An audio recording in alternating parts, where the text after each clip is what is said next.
मुंबईत संथ गतीनं होणाऱ्या मतदानाची तक्रार सर्वप्रथम आम्हीच केली, मात्र नेहमीप्रमाणे उद्धव ठाकरेंचं रडगाणं सुरू आहे असा फडणवीसांचा ट्विट आहे।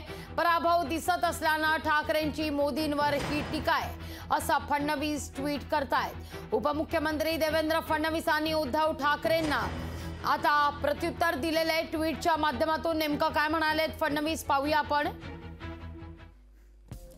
मुंबईत संथ गतीनं मतदान होत असल्याची तक्रार सर्वप्रथम आम्हीच आयोगाकडे केली।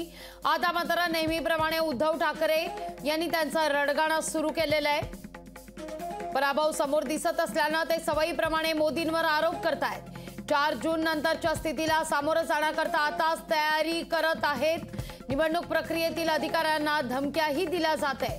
माझी तमाम मुंबईकरांना विनंती आहे की मतदान केंद्रावर जा आणि मोठ्या संख्येनं मतदान करा। 6 वाजले तरी आतमध्ये असणाऱ्या प्रत्येकाला मतदान करता येतं असं फडणवीस ट्विट करतायत।